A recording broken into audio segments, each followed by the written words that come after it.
There is a certain fire in your blood, a certain voltage, a flash of intensity that suddenly floods your system when something challenges you. A wild animal, a speeding car, a tightrope moment in your life. We call this such adrenaline. It is not an idea, it is not a drug. It is your own chemistry rising up to serve you, to protect you, to empower you.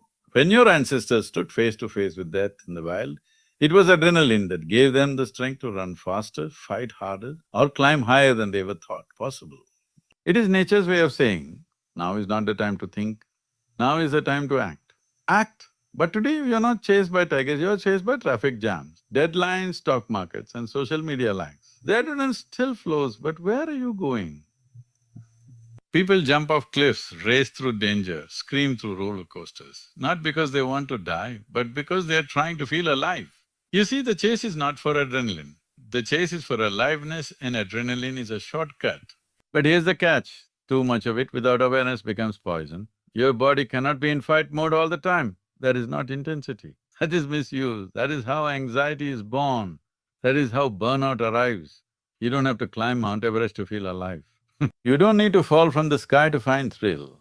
When there is clarity in your mind and intensity in your action, every breath becomes adventure. So let adrenaline be a tool, not a trap. Let it rise when needed, but never let it rule. Because the greatest power is not in spikes of hormones. The greatest power is in stillness that watches even the storm and remains unmoved. Adrenaline is not just a chemical, not just a hormone. It is the ancient battle cry of your body echoing through your veins like thunder in a deep valley, calling every cell to attention, every fiber to tighten, every sense to sharpen, as if life itself is roaring within you, saying you wake up. Now is not the time to hesitate. And in that flood of energy, something primal awakens, something that remembers survival before comfort, instinct before intellect. It is that mysterious force that turns your heartbeat into a drum of war, that makes your vision narrow and your focus fierce, that silences all unnecessary noise and tunes your entire being into one single chord of action. And in that moment, you are no longer a person bound by thought, you are a creature of pure response, raw, alive, absolute in your direction. This call, this warrior surge, does not care about your scheduled meetings, your plans for tomorrow. It does not consult your logic or your calendar. It arrives unannounced, like a storm at sea, and it only asks one question. Are you ready to move, to fight, to leap into the unknown with every ounce of life you have? But in this modern jungle made of concrete and Wi-Fi, where battles are fought not with claws but with words, not with survival but with ambition. Adrenaline is triggered not by tigers but by emails and the warrior within begins to rise for every minor threat, every imagined urgency, until the body that was designed for airbursts of war becomes a battlefield of chronic stress. People chase this thrill, not because they love fear, but because they fear numbness, not because they want danger, but because they have forgotten how to feel fully without it. So they climb mountains, jump from planes, race against speed, not for the risk, but for the reminder that something inside them is still capable of intensity, of presence, of being completely here and now. But when you ride this wave without grounding, without awareness, adrenaline becomes a thief that steals your calm, your clarity, your sleep, your balance. And you begin to mistake chaos for life, noise for passion, restlessness for energy, until one day you are not responding to life, but constantly reacting over and over like a drum that never stops beating, not because it must, but because it forgot how to be still.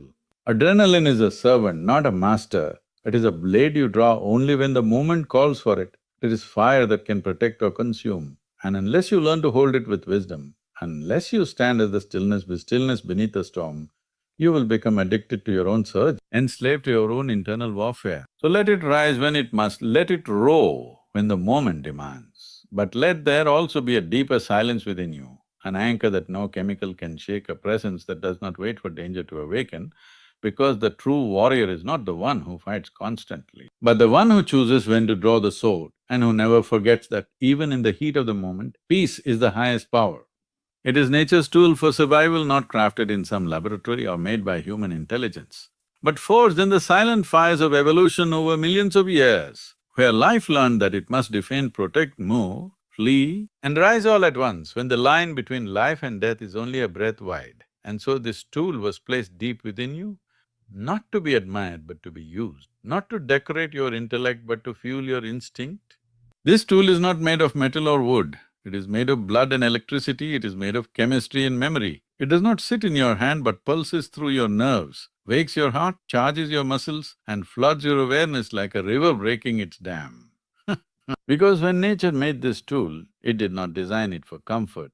It designed it for urgency, for necessity, for that sacred moment when survival must come before everything else. It is not for entertainment, not for stimulation, not for chasing highs, but for the raw clarity of now, for the truth of the moment when thinking too much can kill you, moving too little can finish you, when every ounce of you must act in harmony without a second lost. Because in the eyes of nature, every second matters in this tool. This rush, this force, we call it adrenaline, is the key that unlocks ancient strength in modern body. But the tragedy is, in a world where danger has changed its costume, and now comes dressed as deadlines, emails, arguments, traffic jams and imagined fears. This sacred tool is pulled too often, too casually, too wastefully, and instead of being used like a sword in battle, it is worn down like a knife scratching at a wall, dulling its edge with every false alarm and shallow fear, until the body forgets what real survival feels like. Because this tool is not meant to be your daily fuel, it is not meant to be burned endlessly, it is a reserve, a sacred storehouse of strength to be drawn upon only when life truly demands it. And when you pull it for every small irritation, every tiny challenge, every minor confront, you are not surviving, you are draining, you are burning the engine on empty roads while pretending you are racing through fire. And what we do not realize is that nature gives, but nature also watches. And when you misuse what was given for survival in the name of excitement or obsession or addiction, nature takes back slowly, quietly, and suddenly you find the body begins to break, the nerves begin to tremble. The calmness disappears and now the very tool meant to protect you becomes the very force that threatens your inner balance. So the wise do not live in constant alertness. They do not trigger the warrior within. For every small thing, they keep this tool sheath, they walk with awareness, not fear, they act with intensity, not desperation, because they know that true survival is not just about fighting what's outside, but knowing how to keep what's inside in harmony, in balance, in stillness.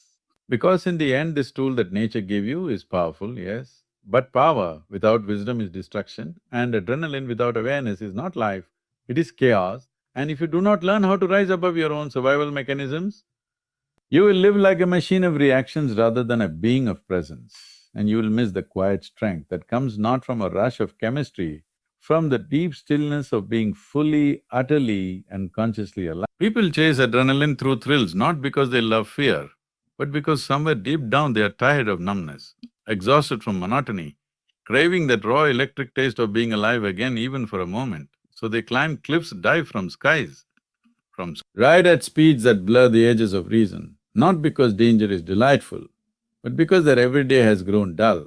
Their soul has fallen asleep beneath screens and routines, and they are trying, even if unconsciously, to jolt themselves awake. They are not addicted to risk, they are starving for presence, longing to feel their heartbeat like a drum again, to taste air like it matters, to have a reason to breathe with urgency, and to break the shell of sleep that wraps itself around them in boardrooms and traffic and late night scrolling.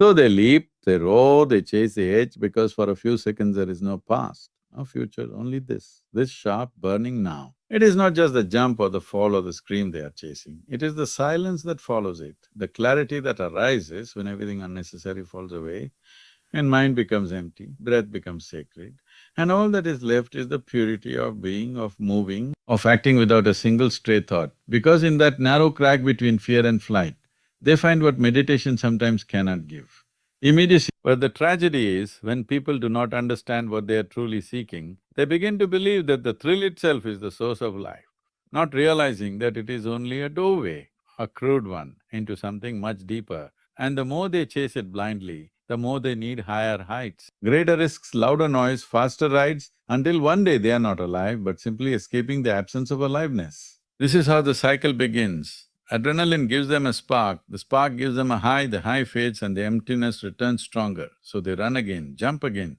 scream again, until their nervous system no longer responds the same way, until the thrill wears thin. And now they are not thrill seekers, thrill slaves.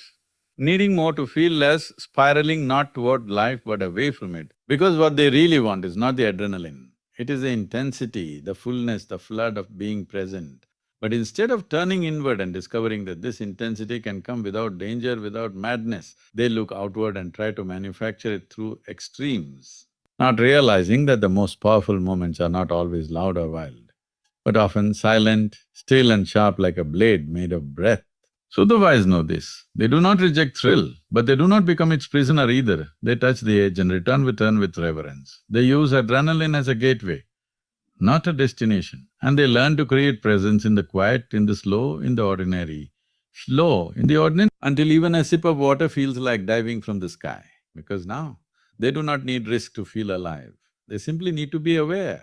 Because in the end, the chase for adrenaline is a symptom, not the cause, and those who understand its true nature stop chasing and start tuning in. And they stop running and start realizing that the very life they are trying to feel more intensely is already within them. Waiting not for a thrill, but for a moment of undivided attention, a moment where the thrill of being alive is no longer something you chase, but something you simply are. Adrenaline must be balanced with silence without awareness. Adrenaline is like a wild horse running free without a rider, powerful but directionless, capable of great speed but blind to where it goes, and this imbalance makes the body and mind restless, always on edge, never finding peace.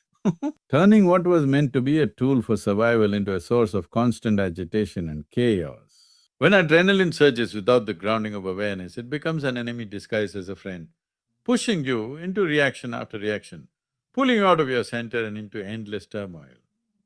Like a flame that burns not to warm but to destroy, and in this state, your senses are sharp but your clarity is lost. Your strength becomes tension, your action becomes frantic instead of precise. But when awareness walks hand in hand with adrenaline, something sacred happens. The rush remains, but it is held with a calm mind, a steady breath and a presence that watches without panic, so that the fire of adrenaline can be directed like a focused beam of light, illuminating the path ahead rather than blinding you to everything but the moment. Awareness is the quiet companion that whispers to the adrenaline surge, "Use me wisely," and suddenly the chaos becomes harmony.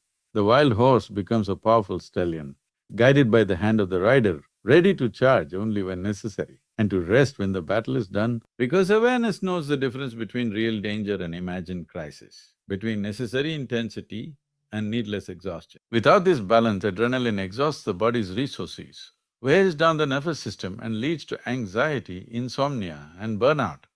But with awareness, it becomes a pulse of life, a rhythm that supports action without overwhelming, a signal that sharpens focus without stealing peace.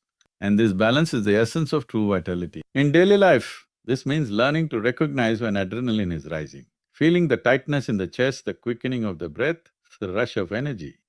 And instead of being swept away by it, to anchor yourself in the present moment, to breathe deeply, to observe without judgment, and to choose your response rather than be driven by impulse. This balance is not something to be learned in theory, but something to be practiced in every moment, because life will always throw challenges and triggers your way. And it is your ability to meet adrenaline with awareness that determines whether you are a slave to reaction or a master of your own power, whether your energy builds you up or breaks you down. So let adrenaline rise when it must, but let awareness always be the hand that holds the reins. For in this partnership lies the true dance of life, the dance where power meets presence, where strength is tempered by wisdom, and where every surge of energy moves you not toward chaos, but toward clarity, not toward exhaustion, but toward the vibrant fullness of being alive. True power is not in adrenaline spikes, because those bursts are temporary, fleeting flashes of energy that come and go like lightning in a storm, dazzling but brief, and while they can give you strength to leap or fight in a moment of crisis, they cannot sustain you through the long journey of life where steady breath and calm mind are the real forces that carry you forward. Adrenaline spikes may push you to act, but without control, they push you into chaos, into wild swings between fear and frenzy, excitement and exhaustion. And this erratic dance exhausts the body and mind, leaving you drained and fragmented. Because power that depends on spikes is like a fire that blazes out of control, bright for a moment, destructive forever after. But true power lies in stillness, in the quiet space within where adrenaline is noticed, acknowledged, but not allowed to take the helm. A stillness that does not resist the rush, but holds it gently, like a river bank shaping the flow of water so it nourishes rather than floods. So it cleanses rather than destroys, and this stillness is cultivated not by force but by awareness. When you develop this stillness, you become the master of your inner world. You do not deny the adrenaline, you do not fear it, but you let it rise and fall within you without losing your center, without being swept away. And this mastery is what real power is, the power to remain calm in the storm, the power to move decisively without being frantic, the power to see clearly even when the body is charged. This stillness is not absence of energy, but the presence of full control. It is the quiet engine beneath the roaring speed, the deep roots beneath the tallest tree. And those who embody this stillness have a strength that no sudden rush can match because their power is sustained, grounded, and always ready, not reactive but responsive. In life, this means training yourself to pause in the middle of adrenaline's roar, to breathe deeply when your heart races, to observe your sensations without being overwhelmed, and to choose your actions from a place of calm authority rather than impulsive urgency. And it is in this choice that you step into the true domain of power. Because anyone can be strong for a moment when adrenaline floods the system. But it takes a true warrior to be steady, to be calm, to be still in the face of pressure, and to hold that stillness like a shield that no external force can break. And this stillness is not weakness, but the deepest form of strength, a strength that moves mountains and bends time. So remember, do not worship the spike, do not seek your power in the storm, but cultivate the stillness that controls the storm. For in that quiet space lies the real mastery, the real freedom, and the real power to live fully, act wisely, and remain unshaken no matter what life throws your way.